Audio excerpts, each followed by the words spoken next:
Bismillahirrahmanirrahim. Assalamualaikum warahmatullahi wabarakatuh. Ketemu lagi teman-teman.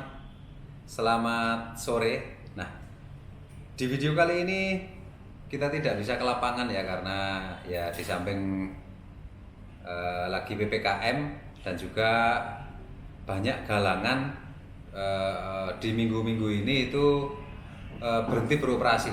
Saya tadi ke satu galangan yang tempat bangun kapal yang saya tunjukkan itu 30 meter itu sekarang pekerjaannya hanya tinggal welder saja. Untuk fitter dan yang lainnya itu berhenti. Kenapa? Karena oksigennya tidak ada.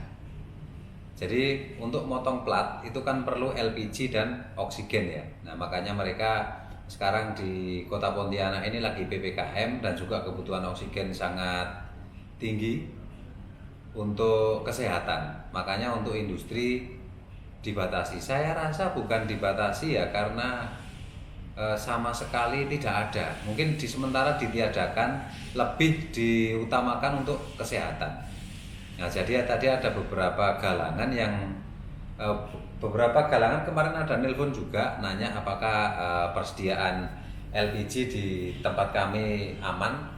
Rupanya tadi pagi saya cek itu sisa beberapa tabung saja, dan untuk pemesanan berikutnya itu tidak bisa lagi.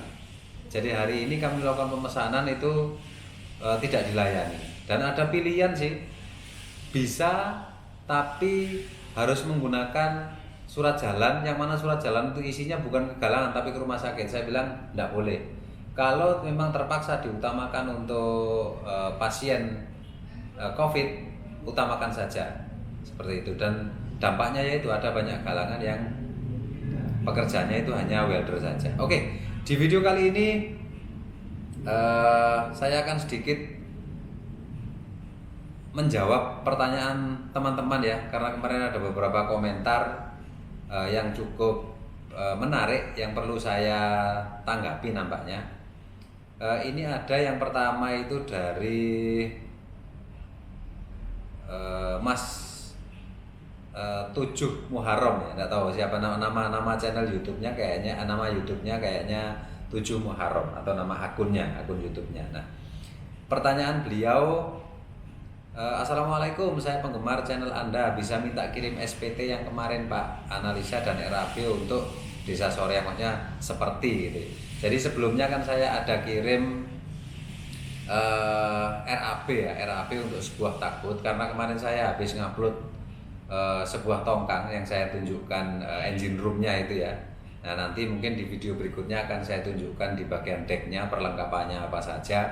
Nah, ini Mas ini nanya, maksudnya beliau minta analisa dan RAP atau rencana material, rencana anggaran biaya, jadi termasuk perhitungan material dan biaya pembangunannya. Karena di video sebelumnya saya pernah tunjukkan dan mungkin juga ada saya bagikan RAP untuk pembangunan sebuah takbut yang nilainya sampai 17M itu. Nah, seperti itu. Nah, ini oil bars ini karena seperti yang saya sampaikan bahwa oil bars ini itu over spec, bukan over ya, jadi speknya diambil maksimum. Makanya tentunya biaya pembangunannya akan sangat tinggi, dan mohon maaf kami tidak bisa memberikan atau tidak bisa men-share itu, tapi nanti akan saya usahakan, saya akan buatkan sebuah video untuk menghitung kira-kira berapa sih kebutuhan biaya, baik itu material maupun biaya pembangunan untuk pembangunan sebuah kapal, dan akan saya ambil contoh nanti itu tongkang. Jadi untuk pertanyaan Mas 7 Muharram ini ya sudah saya jawab sih di komentar, cuma mungkin beliau kurang pas gitu, jadi makanya saya jawab di sini. Kemudian ada satu lagi pertanyaan dari Mas VI ya, Mas VI itu. Bang, boleh Kak tanya, kalau bikin satu kapal besar habis berapa dus kawat las? Nah, ini menarik. Jadi nanti di video berikutnya atau video yang akan saya tunjukkan nanti itu, selain menghitung material, juga nanti akan saya tunjukkan cara menghitung kebutuhan elektroda. Di sini kawat las ya atau elektroda. Sudah saya jawab bahwa elektroda yang kita perlukan itu ada range-nya tergantung ketebalan material juga, karena kan ada layernya ya, makin tebal material layernya akan semakin banyak, makanya range-nya itu antara 3,5% sampai 6% dari light sheet kapal. Jadi misalnya kapal teman-teman itu 100 ton, maka keperluannya yaitu 3,5 sampai 6 ton untuk elektroda saja. Dan elektroda ini satu kotak itu sekitar 20 sampai 25 kilo. Nanti akan saya buatkan video detailnya di video berikutnya itu. Kemudian ada lagi dari Mas Imam Baihaqi ya, Mas Imam Baihaqi.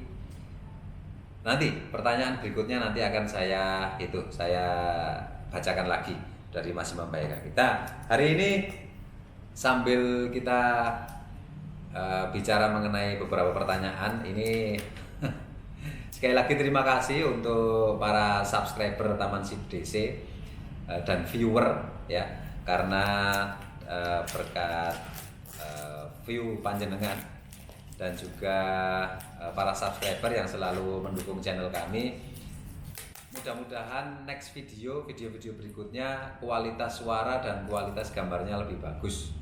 Karena kemarin ada sedikit ini dari AdSense, dan saya belikan ini DJI Osmo Mobile Pocket, DJI Osmo Pocket 2. Ini kualitasnya lebih bagus dari yang saya pakai sekarang ini, yang sedang rekam ini.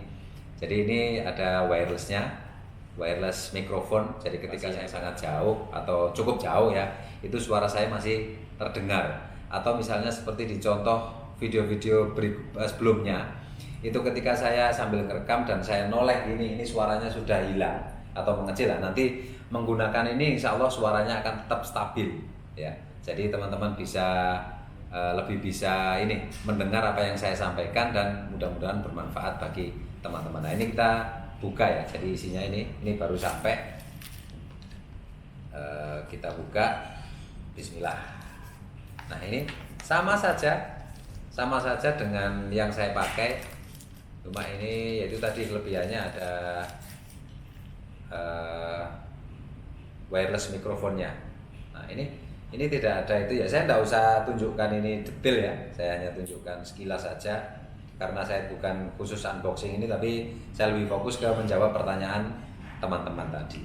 Nah ini barangnya sama saja, sama seperti yang saya gunakan sekarang itu ya. Nah ini case-nya sama seperti itu.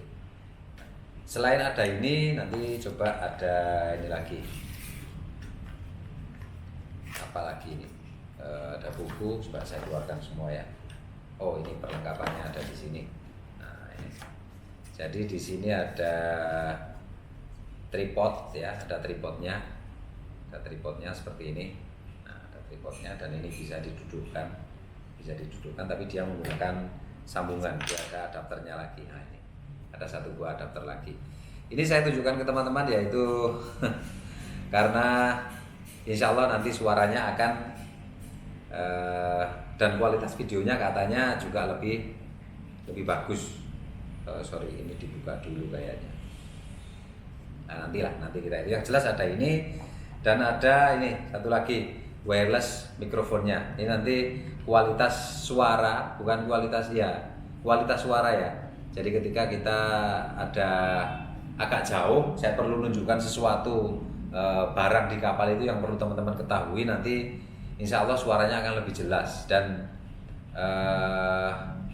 teman-teman bisa lebih mengerti seperti itu. Tujuan saya membeli perlengkapan ini yaitu tidak lain tidak bukan yaitu supaya teman-teman bisa makin enak dalam melihat video-video saya itu. Dan mudah-mudahan sekali lagi bermanfaat, karena video ini saya bikin khusus untuk teman-teman yang mau belajar tentang kapal seperti itu. Nah ini cuma itu aja sih, tidak ada apa-apa lagi. Dan ini ada di dalam ini apa ini? Ini ada peredam suara, jadi kayak ini busa apa namanya, serabut-serabut gitu.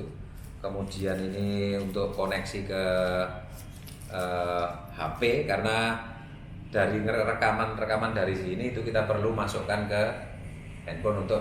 Jadi selama ini saya ngedit pakai HP saja namanya, tidak pakai komputer. Makanya kemarin ada teman yang sir please English subtitle, tidak sempat karena saya ngerekam langsung edit ketika itu langsung upload. Jadi tidak ada PC, tidak ada komputer yang untuk ngedit video sehingga bisa menambahkan subtitle atau apa yang cukup memakan waktu cukup lama. Tapi nanti yang penting-penting insya Allah akan saya itu ya cuma kabel cas sama gantungan itu saja. Oke, kita lanjut ke pertanyaan Mas siapa tadi, Mas V tadi, bukan Mas Imam Baihaqi. Tanya Pak, tapi kenapa ya Pak oil bus bagian decknya yang dulu bisa muat kargo curah, jadi kayak tongkang multifungsi, sekarang katanya sudah gak boleh. Dari dulu tidak boleh Mas. Jadi maksudnya Mas ini ada kapal tongkang yang bisa diisi minyak di dalamnya dan juga decknya bisa dipakai untuk tongkang geladak atau untuk muatan di atas dek, itu tidak boleh. Memang ada beberapa perusahaan yang di sini mulai bikin itu LCTOB ya, LCTOB. Jadi bukan LCTOB ya, landing craft apa ya kemarin namanya itu. Jadi dia ada muatan di dalam dan muatan di atas dek. Tapi perlu teman-teman ingat bahwa bisa dibuat seperti itu kalau muatan tangkinya ini grade-grade-nya ada grade-grade tertentu seperti muat air atau misalnya muat bahan kimia yang tidak ada pencemaran seperti itu, dan juga flash point jauh di atas 60 derajat. Karena apa? Karena kalau muatannya yang di dalam tangki itu flash point-nya rendah seperti oil burst yang saya tunjukkan ini, dia bisa muat premium, muat solar, kemudian di atasnya kita mau muati barang-barang. Ya tentunya kita muati barang-barang di atas dek itu tentunya setelah muatan di bawah kosong, tapi itu akan sangat bahaya. Yang pertama. Yang kedua, space. Karena untuk kapal dengan flash point di bawah 60 itu kita perlu banyak peralatan di atas dek. Besok akan saya tunjukkan videonya. Saya tunjukkan deknya itu apa saja, dan mungkin enggak kira-kira kalau misalnya ada kita mendesain sebuah kapal muatannya bisa multi. Artinya multi itu bisa di dalam tangki, bisa di atas dek gitu. Itu kalau dari segi safety akan sangat kurang, dan juga dari segi space untuk di atasnya itu kita akan kerepotan. Karena yaitu tadi peralatan di atas deck untuk oil burst, yang terutama oil burst dengan flash point di bawah 60 itu akan banyak peralatan yang kita perlukan di atas geladak itu. Sehingga pertanyaan Mas ini ya mungkin bisa kalau saya mau bikin kapal atau tongkang dengan kapasitas kecil bisa dimuati. Karena ada juga, bukan tidak ada juga, tapi untuk perizinan misalnya dia mau sampai ke pelayaran samudra antar pulau itu kayaknya akan sangat repot ya. Kecuali bahkan tidak ada. Kemarin ada dosen saya yang berencana membuat sebuah kapal yang multifungsi itu bisa di atas geladak dan di dalam, itu belum terrealisasi sampai sekarang. Apalagi oil burst. Yang notabene oil burst ketika flash point di bawah 60 itu muatannya sangat berbahaya sekali. Ketika ada percikan kecil dia sudah membahayakan. Jadi untuk pertanyaan Mas Baihaqi tidak ada ya. Jadi untuk saat ini bukan hanya dulu mungkin Mas Baihaqi pernah ketemu, tapi sekarang udah tidak boleh. Karena notasi kelas ya, notasi kelas apalagi kapal yang dikelaskan itu notasinya di depan notasi lambungnya itu ada dalam kurung.